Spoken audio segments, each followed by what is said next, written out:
Right ఇక news updates breaking చూస్తున్నాం. Chief election commissioner Gyanesh Kumar పై విపక్షాలు అభిశంసన నోటీసులు జారీ చేశారు. ఇక లోక్సభతో పాటు రాజ్యసభలో విపక్ష నేతలు నోటీసులు అందజేశారు. సర్తో పలు అంశాలపై సిఈసి జ్ఞానేష్ కుమార్ ఏకపక్షంగా వ్యవహరిస్తున్నారని ఆరోపించారు.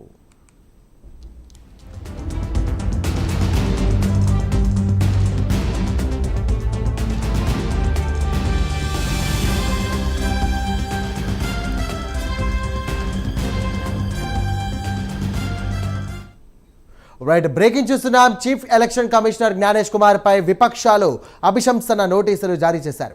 లోక్సభతో పాటు రాజ్యసభలో కూడా విపక్ష నేతలు నోటీసులు అందజేశారు.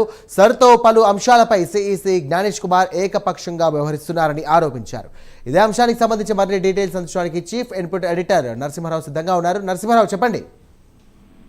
కేంద్ర ఎన్నికల ప్రధాన అధికారికి సంబంధించినంత వరకు ఆయన వ్యవహరిస్తున్న తీరు, ముఖ్యంగా సార్ తీసుకొచ్చిన తర్వాత చాలా రాష్ట్రాలకు సంబంధించి ఓటర్ల తొలగింపు వ్యవహారము, అదేవిధంగా ఆయన ఏకపక్షంగా వ్యవహరిస్తున్నారు. చాలా సందర్భాల్లో కేంద్రంలో అధికారంలో పార్టీకి అనుకూలంగా వ్యవహరిస్తున్నారని ఆరోపిస్తూ వచ్చిన విపక్షాలు ముఖ్యంగా ఈ రోజు ఇంపీచ్మెంట్ నోటీస్ కు సంబంధించినంత వరకు ఇటు లోక్సభలోను అటు రాజ్యసభలోను అందజేసినట్టుగా సమాచారం వస్తుంది.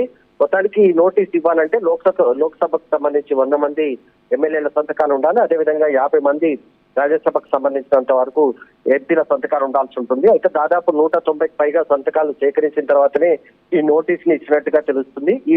ఈ మొత్తం ప్రక్రియను, అంటే ఈ నోటీసులు ఇవ్వడంలో మొత్తం ప్రక్రియను తృణమూల్ కాంగ్రెస్ మొత్తం కోఆర్డినేట్ చేసినట్టుగా మనకు సమాచారం ఉంటుంది. ఎందుకంటే మొదటి నుంచి చీఫ్ ఎలక్షన్ కమిషన్ వ్యవహార శైలికి సంబంధించి గట్టిగా ఫైట్ చేస్తున్న పార్టీ ఉందంటే వెస్ట్ బెంగాల్ కి సంబంధించిన తృణమూల్ కాంగ్రెస్ పార్టీ టీఎంసీ ఉన్న నేపథ్యంలోనే వాళ్ళు మొత్తం సంతకాల సేకరణ చేసిన తర్వాత ఈ రోజు సెక్రటరియట్ కి అందజేశారు. పార్లమెంట్ కి సంబంధించినంత వరకు ఇప్పుడు దీనిపైన ఒక చర్చ జరుగుతుంది. ఖచ్చితంగా దాన్ని పార్లమెంట్ లో చర్చించే అవకాశం ఉంటుంది.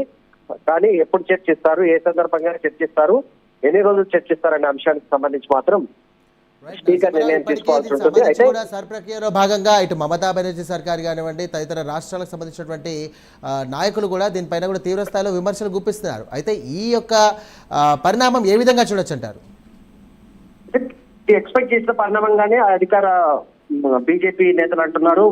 కేవలం ఎన్నికలకు సంబంధించినంత వరకు ప్రక్రియలో పాల్గొని ప్రజాస్వామ్యబద్ధంగా వ్యవహరించాల్సిన పార్టీలు కేవలం ఒక ఎన్నికల అధికారికి సంబంధించినంత వరకు టార్గెట్ గా చేసుకుని వ్యవహరిస్తున్నారు. సర్ అనేది కొత్తగా తీసుకొచ్చిన నిబంధన కాదు. గతంలో కాంగ్రెస్ పార్టీ ఉన్నప్పుడు కూడా కేంద్రంలో ప్రభుత్వంలో ఉన్నప్పుడు కూడా సర్వే నిర్వహించారు. అయితే దానికి సంబంధించి ఏదైనా ఉంటే కోర్టుకి ఇప్పటికే వెళ్ళారు. సుప్రీంకోర్టు కూడా కొన్ని డైరెక్షన్స్ ఇచ్చింది, వాటిని ఫాలో అవ్వాలి. కానీ కేవలం ఒక ఎన్నికల అధికారిని టార్గెట్ చేయడం కరెక్ట్ కాదని చెప్పేసి ఇప్పటికే బీజేపీ నేతలు కొంత వాదన వినిపిస్తున్నప్పటికీ మొత్తానికి పార్లమెంట్ లో ఉన్న బలాబలాలు చూస్తే ఈ ఇంపీచ్మెంట్ నోటీసు పెద్దగా ప్రభావం చూపే అవకాశం లేకపోదు, పెద్దగా ప్రభావం చూపదు. కానీ కేవలం ఒక డిబేట్ కి మాత్రం ఇది ఖచ్చితంగా ఉపయోగపడే అవకాశం ఉన్నట్టుగానే మనకు కనిపిస్తుంది. Right, thank you Narasimha Rao.